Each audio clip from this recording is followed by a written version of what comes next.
जय मिथिला बाबूजी। देखिए आज आपको हम बातचीत का पूरा बता देंगे, ठीक ना। सिर्फ 14 जो क्वेश्चन है उतना पढ़िए, उससे ज़्यादा नहीं, क्योंकि उससे ज़्यादा पूछवे नहीं करता है, क्वेश्चन बनवे नहीं करता है, तो क्यों पढ़ेंगे, ठीक ना। इतना ही क्वेश्चन बनता है। और आपको एक चीज़ और, यह जो चैप्टर है बाबू, इसमें नाम में से पता चलता हो बातचीत, यह एक निबंध है। निबंध मतलब क्या होता है, किसी टॉपिक पे आपको बोलेगा लिखने के लिए, तो ठीक ना। तो इस जो इसका जो लेखक है बालकृष्ण भट्ट, वो लिखते हैं। और बातचीत मतलब ये बताते हैं कि दो आदमी के बीच में कैसा बातचीत रहता है, तीन आदमी के बीच में कैसा रहता है, इसी के बेसिस पे ये चैप्टर है, ठीक। तो देखते हैं पूरा ऑब्जेक्टिव पूरा कंप्लीट करवा देंगे हम, ठीक। देखिए पहला क्वेश्चन किसमें क्या है बाबू, इसमें बातचीत शीर्षक निबंध के निबंधकार कौन है।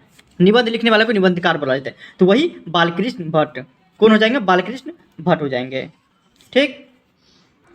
फिर देखिए बाबू उसी हिसाब से बातचीत के माध्यम से बालकृष्ण भट्ट क्या बतलाना चाहते हैं, क्या कि बातचीत की शैली कैसी होनी चाहिए, कि बातचीत कैसे क्या देता है वो बताना चाहता है, शैली कैसे रहना चाहिए, ठीक। बालकृष्ण भट्ट किस युग के रचनाकार है, ये भी पूछता है आपको, तो भारतेंदु युग का।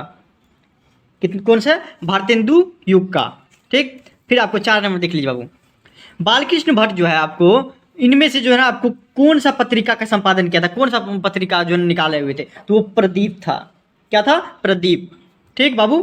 फिर देखिए 5 नंबर क्या बोलेगा, 100 अजान एक सुजान, ये भी बहुत ज़्यादा पूछ देते रहते थे, आपको याद रखना है कि कौन लिखा हुआ है, तो बालकृष्ण भट्ट के द्वारा लिखा गया है। कौन सा, 100 अजान और एक सुजान किसके द्वारा लिखा गया, तो बालकृष्ण भट्ट के द्वारा लिखा गया है, ठीक। अब देखिए आगे देखिए 6 नंबर देखिए क्या बोले, 6 नंबर क्वेश्चन देखिए, आर्ट ऑफ कन्वर्सेशन कहाँ के लोगों में सर्वाधिक प्रचलित है। जब हम पढ़ेंगे इसमें तो आपको पता चलेगा। आर्ट ऑफ कन्वर्सेशन की हिंदी में क्या बोलते हैं, कि बातचीत करने की शैली कैसी होती है, कैसे बात किया जाता है। आपको जब कॉमर्स रखे होंगे, या फिर मान लीजिए बिजनेस की लाइन में होंगे, या फिर आप आदमी को मान लीजिए कोई किसी को इन्फ्लुएंस करना चाहते हैं, तो ये बताया जाता है कि आंखों में आंख देख के बात करो, ठीक ना। आपको क्या क्या आंख में आंख देख के बात करो, कॉन्फिडेंस लगोगे, ठीक है ना। अच्छा कपड़ा पहन के बात करो, मतलब क्या कैसे आप दूसरे आदमी को कन्विंस करिएगा ना कोई चीज़ के लिए, तो वो आपको उसी को बोलते हैं आर्ट ऑफ कन्वर्सेशन। कन्वर्सेशन मतलब बातचीत, आर्ट मतलब कला, ठीक। किसके पास रहता है, तो आपको यूरोप के लोगों को।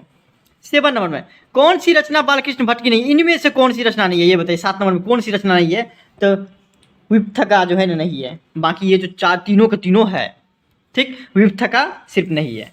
8 नंबर में देख लीजिए बाबू क्या बोला है, कि 1 सेकंड के उसी हिसाब से बाबू 8 नंबर में देखिए क्वेश्चन। बस इतना इनफ है, जितना बता रहे हैं उतना करिए सिर्फ, ठीक।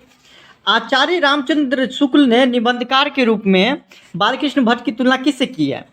रामचंद्र शुक्ल जो थे वो आपको बालकृष्ण भट्ट की तुलना किससे किए हुए हैं, तो आपको एडिसन और स्टील से याद रखे, ये भी याद रखेगा।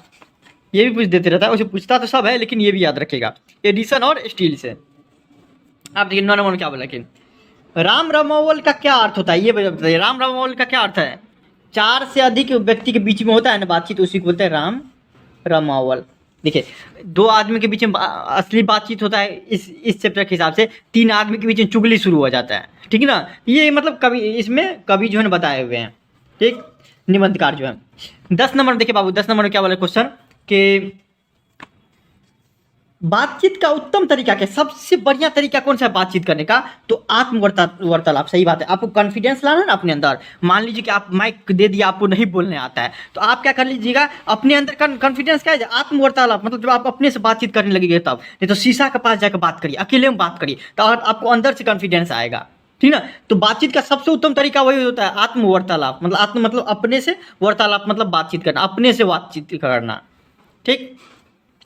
11 नंबर देखिए क्या बोल रहा है क्वेश्चन में, मनुष्य का गुण दोष कब प्रकट होता है। मनुष्य का गुण क्या है, क्या दोष है, वो कब प्रकट होता है, जब वो बोलता है। बाकी देखने से तो कोई लगता है कि वाह बहुत अच्छी लड़की है, लेकिन जब बातचीत करती है तो बोलती है कि इससे खराब तो होना ही नहीं चाहिए भाई।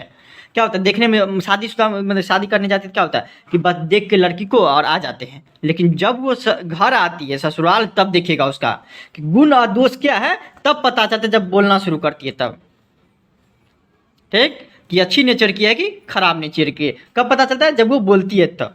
तो वही बोलता है कभी इसमें गुण और दोष कब पता चलता है, जब कोई भी इंसान बोलता है। 12 नंबर देखिए बाबू क्या बोल रहे हैं, नूतन ब्रह्मचारी उपन्यास के लेखक कौन है, इनमें से कौन सा है नूतन ब्रह्मचारी के उपन्यास के लेखक, तो बालकृष्ण भट्ट। ये भी याद रखिए, एक तो नूतन ब्रह्मचारी का याद रखिएगा, एक प्रदीप कौन लिखे हुए हैं, तो बालकृष्ण भट्ट लिखे हुए हैं। और ये भी आप याद रखिए, रेल का विकट खेल, हाँ, रसातल यात्रा या गुप्त, वैसे बालकृष्ण भट्ट के द्वारा लिखा गया, लेकिन विपथका जो है नहीं लिखा गया इनके द्वारा, तो ये याद रखिएगा।